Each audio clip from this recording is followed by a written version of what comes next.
My name is Tom Harding. I'm from Aldermore Bank and I am the head of ESG and Sustainability. I think CP 1025 for us is, it's a meaningful piece of documentation from the PRA. And I think what it represents to the market, at least in our eyes, is that it is a maturing of the position. I think it's just turning the dial up, which sort of shows the intentionality that the market and all of us need to start considering with climate and the associated risks and data behind it. I think it's a challenge in terms of what data is out there. What level of granularity can we achieve? Certainly across portfolios as a whole, whether you're looking at proxies or standards. But then when you actually get to asset level, which is really the direction we want to go into, that's becoming increasingly obvious that we need to probably refine the data and make it better. But that's really hard. It's difficult to find quality data, and maybe you find that for one or two of the areas or one or two types of assets. But Aldermore are a specialist lender, and we lend to quite complicated transactions and customers and markets. So that's hard. It is difficult, but I think this is a good time in the market for us to address that. We are here for SMEs, we're here for individuals, we're here for landlords, and we help those that can't be served by the high street.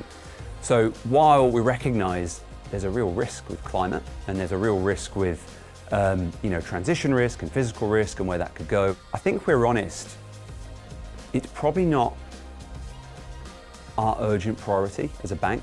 We need to exist to help those that perhaps aren't getting finances elsewhere, and that we can support them in that way. So we're not pivoting, we're just being really thoughtful about making sure that we serve them in a proportionate and pragmatic way. So it's a balancing act, there's a lot to consider. At banks or financial institutions, we do have access to probably the leading line of data and how we decarbonise our business, which is great.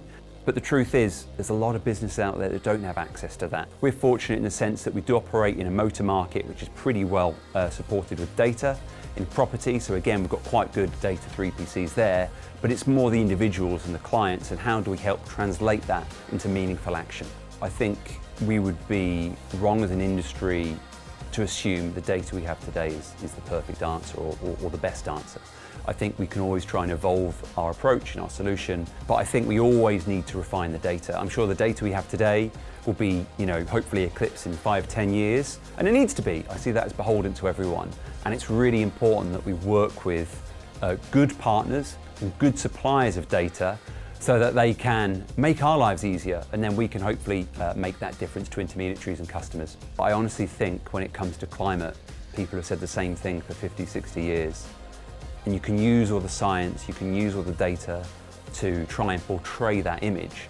But I think unless you articulate it in a way that is meaningful to the people you're trying to influence, I don't think it will change. And I think that's why pragmatism needs to be the approach now. And frankly, we're very close to the wire of 2030 and 2050. So I think, we need to be pragmatic. What is realistic? At the end of the day, these risks, they're real. And we're not in a situation now where we can project, that far into the distance. You're already 2025. So absolutely, I think these decisions and data fundamentally do need to be part of, influencing those credit decisions.